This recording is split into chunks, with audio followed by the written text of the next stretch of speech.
Welcome to omega India TV news. Serilingampally నియోజకవర్గం Alwal colony Hyder Nagar division లో 4,30,00,000 చేపట్టబోయే drainage రోడ్లు పార్కుల సుందరీకరణ పనులకు శంకుస్థాపన షేర్లింగంపల్లి ఎమ్మెల్యే అరికపూడి గాంధీ ముఖ్య అతిథిగా హాజరై కార్పొరేటర్లు దొడ్ల వెంకటేష్ గౌడ్, నార్నే శ్రీనివాసరావుతో కలిసి శంకుస్థాపన చేశారు. ఈ సందర్భంగా ఎమ్మెల్యే గాంధీ మాట్లాడుతూ కాంగ్రెస్ ప్రభుత్వం ప్రజా సంక్షేమానికి ఎరలేని కృషి చేస్తుందని, అందులో భాగంగానే ఈ రోజు 2 డివిజన్లలో పలు అభివృద్ధి కార్యక్రమాలకు శంకుస్థాపన నిర్వహించడం జరిగిందన్నారు. ఈ 2 డివిజన్లలో 90% పనులు పూర్తి అయ్యాయని, మిగతా పనులు కూడా త్వరలోనే పూర్తి చేస్తామని తెలియజేశారు. పార్కు, రోడ్లు, మరి వాటర్ పైప్ లైన్, సివరేజ్ వర్కులతో సహా గత 2 నెలలుగా ఇనాగ్రేషన్ చేసుకుంటా ఉన్నాం. మీ అందరూ కూడా తెలుసు. ఈరోజు సుమారుగా 4.5 కోట్లతో హైదర్ నగర్ అండ్ ఆల్విన్ డివిజన్లలో శంకుస్థాపన చేసుకుంటా ఉన్నాం. మరి ఇప్పుడే ఫస్ట్ శ్మశాన వాటికి చేసాం.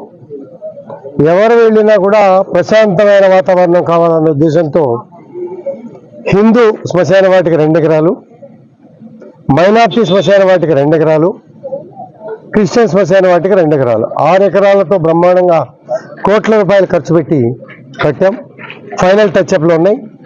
ఈరోజు ఇంచుమించుగా 90% స్థాయిలో హిందూ శ్మశాన వాటికని కూడా ఒక స్టేడియం వైజ్గా కుటుంబ సభ్యులంతా కూడా సరౌండింగ్ కూర్చొని, సహజంగా ఏంటంటే దహన సంస్కారాలు జరిగేటప్పుడు కుటుంబ సభ్యులందరూ కూడా వెళ్ళి కార్యక్రమాలు అన్నీ చేసుకొని కాళ్ళు కడుక్కొని స్నానాలు చేసి ఇంటికి వెళ్ళే విధంగా, రాగానే ప్రొసీజర్ ప్రకారం కార్యక్రమాలు చేసుకునే విధంగా, శాస్త్రం ప్రకారం ప్రొసీజర్ ప్రకారం అన్ని కార్యక్రమాలు కూడా చేసి బ్రహ్మాండమైనటువంటి వసతులు కల్పించే కార్యక్రమంలో మరి కార్యక్రమం చేశాం.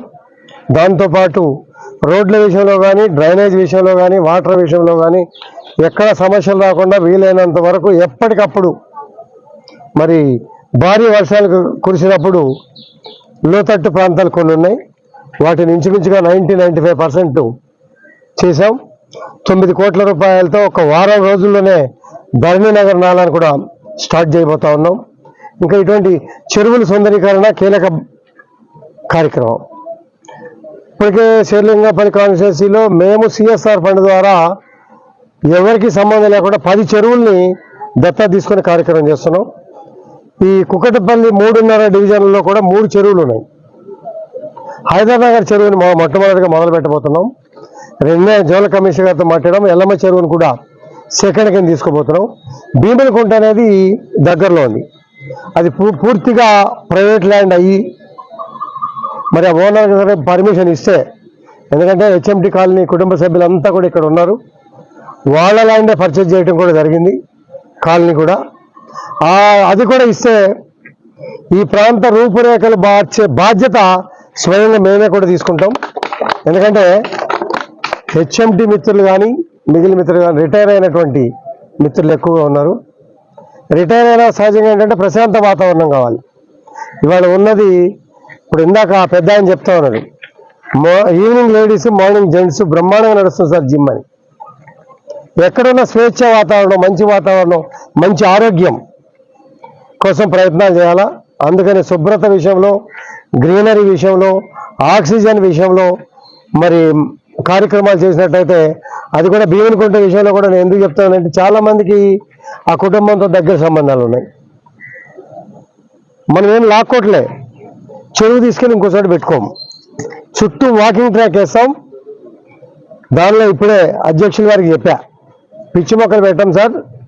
నేరేడు, మారేడు, ఉసిరి, బాదం, సంపెంగ, అలాగే పనస మొక్కలు, అలాగే పునాస మామిడి మొక్కలు, ప్రతిదీ ఉపయోగపడే మొక్కే ఉండాలి. ఏ శుభకార్యం జరిగినా కానీ ఒక మామిడి కొమ్మ కట్టుకోవటం అనేది మన ఆచారం. అలాగే ఏ మంచి కార్యక్రమం, పండు ఏ సీజన్లో ఆ సీజన్లో పండు తినాలి. ఇక ఏంటంటే ఎవరు మొక్కలు పెట్టినా నీకో, నీ కుటుంబానికో, పబ్లిక్కో ఆ మొక్క పండు ఉపయోగపడాలి, ఆకు ఉపయోగపడాలి తప్పించి ఊరికి మొక్కలు నీడనిచ్చే మొక్కలు పెట్టుకునే టైం అయిపోయింది. సమాజంలో మంచి అవేర్నెస్ వచ్చింది, అప్డేట్ అవుతున్నాం. కాబట్టి మనం కూడా అప్డేట్ కావాల్సిన అవసరం ఉన్నది. క్యాన్సర్ నిరోధక శక్తి ఇప్పుడే మాట్లాడడం, నేరేడు పండు తింటే క్యాన్సర్ నిరోధక శక్తి వస్తుంది అంటున్నారు.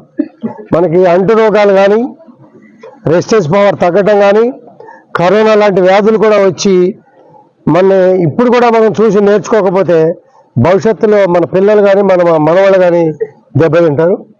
మనకి చేతనైనంత వరకు, ఓపిక ఉన్నంత వరకు నా బాధ్యతగా నేను ఇది చేశాను ప్రతి ఒక్కరూ కూడా భావించినప్పుడే మనము మన ప్రాంతం ప్రశాంత వాతావరణంలో జీవనం సాగించగలుగుతాం. ప్రభుత్వ పరంగా ఏ లోపం లేకుండా అన్ని వనరులు ఎంత నిధులు ఖర్చు అయినా కూడా చేయించే